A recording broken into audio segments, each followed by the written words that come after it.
मैं बेसिकली गाड़ी ढूंढ रहा था जो वैल्यू फॉर मनी हो, ज्यादा पैसा लगा सकते हैं, लेकिन मैं सोच रहा था कि अगर कोई कम पैसे में कोई अच्छी चीज मिल रही हो तो मैं वो भी ले सकता हूँ। कहीं ऐसी स्कीम तो नहीं थी कि इंश्योरेंस फ्री है फिर भी आपसे 10,000 ले लिए? पता ही ये पता नहीं। जो आरडी शर्मा, वो आरडी आता ना एक आरडी शर्मा मैच की आप नोटिस करना, आप क्लच दबाओगे ये थोड़ा सा प्रीमियम हैचबैक आती है, आपने एक लेवल ऊपर की गाड़ी ली है। एग्जैक्ट। आर्मरेस्ट आता है बेस वेरिएंट में और इसमें कुशन भी है।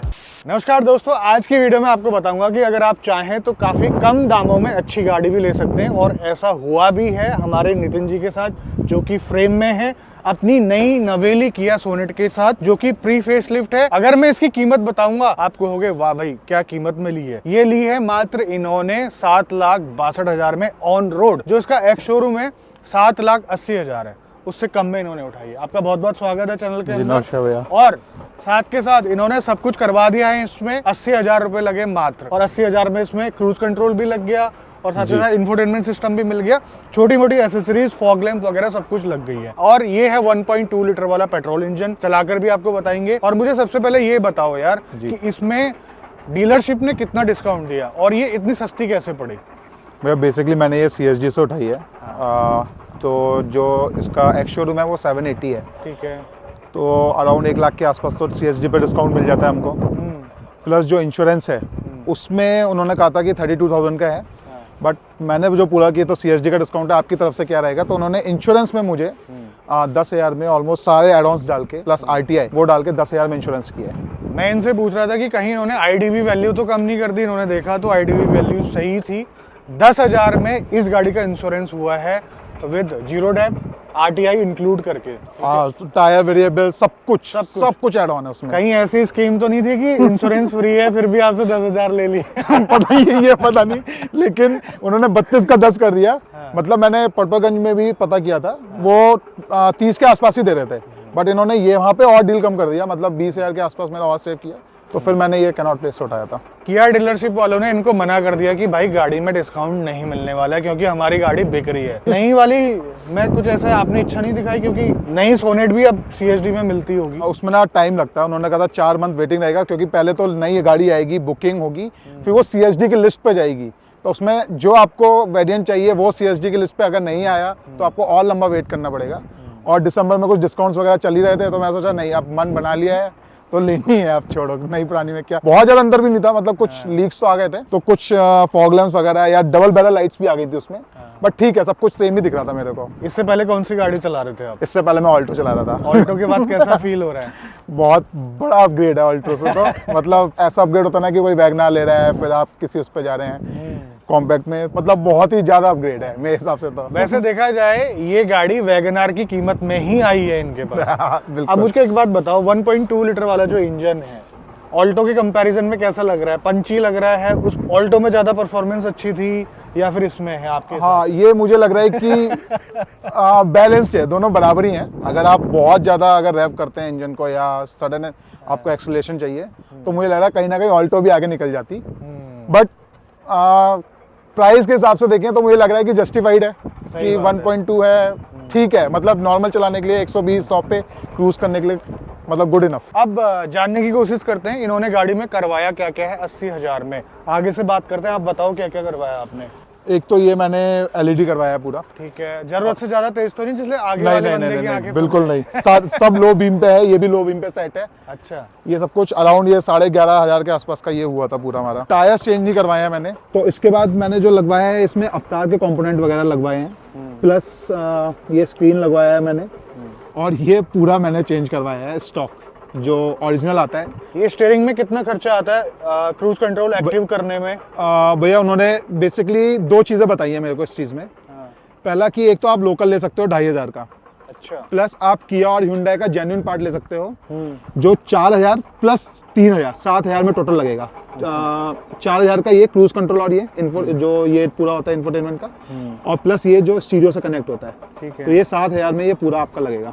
और अच्छा वाला लगवाया है? हाँ, 7,000 का पूरा ब्रांडेड, मैंने उसमें पूरा देखा है, किया Hyundai सब कुछ लिखा हुआ है, बारकोड सब कुछ मेंशन है उसके अंदर। अब देखो एक और अच्छी चीज, इसमें आर्मरेस्ट आता है बेस वेरिएंट में और इसमें कुशन भी है। ठीक है, ऐसा नहीं कि प्लास्टिक रख दिया यहाँ पर, और रेयर AC वेंट भी है। और इन्होंने पीछे वो लगाए हुए हैं पावर विंडो। विंडो बट इन्होंने थोड़ा सा नीचे लगवाए हैं, आपको मतलब ऑपरेट करने में कोई दिक्कत तो नहीं होती इसमें? उन्होंने जिसने लगाया उन्होंने बिल्कुल प्रॉपर बैठ के देखा था, तो उन्होंने कहा था अगर यहाँ लगाएंगे तो बहुत मुश्किल होगा, आपको पूरा हाथ पूरा करना पड़ेगा। और मैं डिब्बी नहीं जाता था इधर, क्यों आरडी शर्मा, वो आरडी आता ना एक, आरडी शर्मा मैथ की, सॉरी एग्जैक्टली वही निकल गया मुझसे। तो आरडी का ना वो डब्बा लगता है, तो वो अच्छा नहीं लगता मेरे को, तो उसकी जगह मैंने यहाँ पे एक ट्विटर प्लेस करवा दिया है और ये नीचे मैंने प्लेस करवाया है इसको, जो कि बॉटल लगने में भी कोई प्रॉब्लम नहीं है, बिल्कुल बढ़िया जगह है ये। देखो अगर ऑल्टो ओनर को कहा जाए कि इस गाड़ी में स्विफ्ट हुआ जाए, कहीं पर भी कमी नहीं लगेगी। आप पीछे वाली सीट में जो हेडरेस्ट है वो भी आपको मिलते हैं तीनों। तो हमारी नितिन भाई की गाड़ी में नया नया परफ्यूम लगा देते हैं और ये परफ्यूम आपको काफी पसंद आने वाला है। इन्वॉल्व का ये ऑरा है, ठीक है, इसकी फ्रेग्रेंस काफी अच्छी है। हालांकि इसको लगाने का तरीका ऐसा है कि ये IRUM पे ऐसे लग जाता है, इसमें 2 स्प्रे आपको करने हैं, ठीक है। जब भी आपको गाड़ी चलानी हो, जब भी आपको ऐसा लगे कि गाड़ी के अंदर मजा नहीं आ रहा बैठने में, तो आपका जो गाड़ी के अंदर का माहौल है ना काफी अच्छा बना देगा ये। बहुत सारे फ्रेग्रेंसेस आते हैं इन्वॉल्व के, लेकिन आजकल सीन क्या हो रहा है कि डुप्लीकेसी काफी हो गई है मार्केट में। आपको ओरिजिनल प्रोडक्ट ही लेना है उनकी वेबसाइट से, involveyoursense.com से।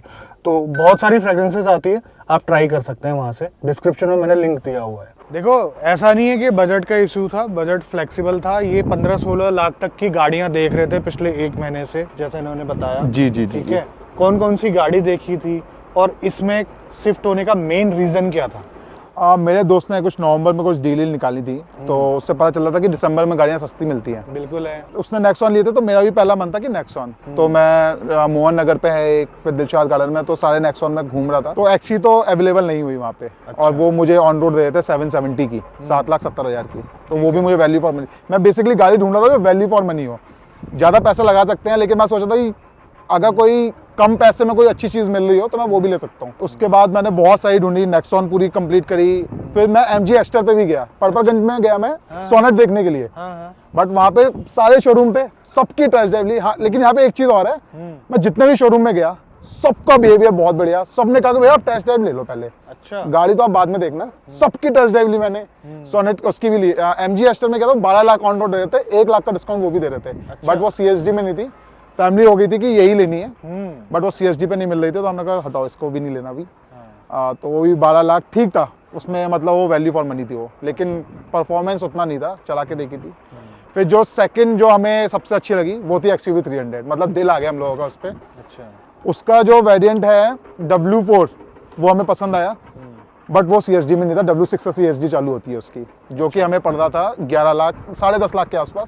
XUV 300 चलाने में आपको अच्छी लगी? बहुत ज्यादा पंची थी वो तो। पिछले वीडियो में मुझे महिंद्रा का सेल्समैन बोल रहे थे, जो वीडियो डाली थी मैंने XUV की, कि चलाने में बहुत मजा आता है भाई उसको, ठीक है। तो अगर कोई अभी आप गाड़ी लेना चाहते हैं तो रुको, फेसलिफ्ट आने वाला है। वीडियोस में देखते हैं ना कि डिक्की स्पेस कम है, 300 लीटर है, आई थिंक 260 के आसपास जो भी है, हैचबैक वाला ही है। हाँ एग्जैक्टली। लेकिन जब हमने देखा तो हमें लगा ये बिल्कुल ठीक है। अंदर तो इतना रूम है ना उसके अंदर, मतलब आप घर लेट सकते हो आराम से। लेग स्पेस बहुत अच्छा था उसमें, गाड़ी भी बहुत अच्छी थी नो डाउट। बट वो W4 वेरिएंट नहीं था CSD में, तो फिर वो 10.5 लाख का वो W6 पड़ रहा था, उसमें भी कुछ बहुत सारी चीज़ें नहीं थी, ऑटो फोल्ड नहीं था, ये सब कुछ नहीं था, तो हमने वो भी नहीं, मतलब हटा दिया उसको भी कि चलो ये भी नहीं मिल रही है तो छोड़ो। फिर ग्रैंड विटारा हमें एक गाड़ी ऐसी लगी जो ले सकते थे हम, बट उसमें क्या है कि हमने 2 बार टेस्ट ड्राइव लिया, पीछे मम्मी पापा और सिस्टर बैठे हुए थे। 60 के आसपास टर्न में ना बहुत ज़्यादा बॉडी रोल है उसमें, मेरे घर वाले मतलब पूरा ऐसे ऐसे हो रहे हैं 60 की स्पीड पे ही, तो उन्होंने कहा यार हमें मज़ा नहीं आ रहा है इसमें, तो फिर हमने वो भी हटा दी। और दूसरा ये है कि फील ऑल्टो वाला आ रहा था उसमें, कुछ अपग्रेड नहीं किया उन्होंने, मतलब क्वालिटी, हाँ प्लास्टिक क्वालिटी बेसिकली, मतलब पुश स्टार्ट बटन के अलावा मुझे लगा कि सब कुछ आपका बलिनो जैसे ही है उसके अंदर, जो सॉफ्ट टच दे रखा है वो भी बलिनो में ही सॉफ्ट टच है, उतना ही सब कुछ सेम, बस गाड़ी बड़ी कर दी है। हाँ नॉइज थोड़ी ज़्यादा थी इससे एज कम्पेयर टू दिस, अंदर आवाज़ बहुत अच्छी खासी आ रही थी, तो मैंने उसको ही मना कर दिया। बहुत तो अच्छी ऑब्जर्वेशन है आपकी, बट आप ये मत समझना कि कंपैरिजन चल रहा है, ठीक है, ये जस्ट अपना एक्सपीरियंस शेयर कर रहे हैं क्योंकि वो गाड़ी देखने गए थे। तो चलिए अब गाड़ी को चलाकर देखते हैं 1.2 लीटर वाला जो इंजन है उसमें कितना कॉम्प्रोमाइज करना पड़ रहा है, इनको जानने की कोशिश करते हैं। आ जाइए। और यार ये देखो बेस वेरिएंट में इतनी अच्छी डिस्प्ले, और मैं आपको फीचर दिखाता हूँ इसके, ये टायर प्रेशर मॉनिटरिंग सिस्टम देखो, इनिशियल पिकअप में कोई दिक्कत वाली बात नहीं है, आराम से उठती है, विदाउट एक्सीलरेटर के इनपुट के भी ये उठ जाती है, ठीक, ऐसे इसकी ट्यूनिंग की गई है। ये वही इंजन है जो आप नियोस में चला रहे हैं, जो आप एक्स्टर में चला रहे हैं, बट लॉन्च करते वक्त अभी जैसा मैं यहाँ पर चल रहा हूँ स्लो स्पीड में, यहाँ पर कुछ भी आपको फील नहीं होने वाला। फील कहाँ पर होगा? जब आप हाईवे में ओवरटेक करेंगे किसी गाड़ी को, एक्सीलरेट करेंगे, आपको क्विक स्पीड चाहिए, तो वहाँ पर आपको फील करवाएगा। आपको हाई आरपीएम पे चलाना पड़ेगा। ऐसा नहीं है कि आप इसमें बिल्कुल भी परफॉर्मेंस नहीं निकाल सकते, बिल्कुल निकाल सकते हैं, लेकिन इन्होंने गाड़ी मैक्सिमम सिटी पर्पस के लिए ली है। सिटी के लिए, कहाँ के लिए? मेरा जनरली हाईवे रन रहता है। अच्छा, बस गाड़ी अच्छी चाहिए थी, मेन ये था मोटिव। सही है, कोई दिक्कत वाली बात नहीं है। इस पैसों को देख कर तो ऐसा लग रहा है। ऊपर से क्रूज कंट्रोल आई थिंक ज्यादा बेनिफिशियल है मेरे लिए। हाँ। मैं तो बहुत क्रूज किया है इसको अराउंड। अच्छी बात यह है कि अच्छे से काम भी कर रहा है। 7,000 रुपए लगा के क्रूज कंट्रोल की और हुंडई में, तो बट आपने 7,000 ये वाला इंफोटेनमेंट कुछ ढंग का लगाया नहीं यार। ये इसमें मजा नहीं आ रहा है। इसकी होम स्क्रीन देखो आप। हाँ वो भी है, लेकिन आपने कहा चेंज करवाने के लिए, तो मैं बिल्कुल एक बार कोशिश करूंगा कि कहीं से इसको चेंज कराया जाए। जो बार बार खुलवाने से गाड़ी बजने। हाँ एग्जैक्टली, मेरा ना अब यही मूड नहीं है, इसलिए अब वो स्टॉक आपने कहा है लगवाने के लिए, देखेंगे 1-2 साल में वो भी करवा सकता हूँ मैं। ठीक है, ये इंजन अच्छा है, रिफाइन है और फ्यूल एफिशिएंसी भी ठीक ठाक दे देता है अगर आप लाइट फुट में चलाओ तो। पावर की कमी है, इसमें कोई दो राय नहीं है। अगर बेस मॉडल नेक्सॉन ली होती तो उसमें कुछ अलग ही फील आ रहा होता। ठीक है, एग्जैक्टली, उसमें टर्बो भी है। हाँ, इस प्राइस में कोई मतलब गलत डिसीजन नहीं है इस गाड़ी को लेना। और जो उसमें मुझे मिसिंग फीचर लगता है वो है कि 6th गियर होना चाहिए अगर आप हाईवे पे क्रूज करते हैं तो, क्योंकि अराउंड मान लीजिए 100 पे चलाते हैं तो 3000 आरपीएम से ऊपर चलती है गाड़ी है।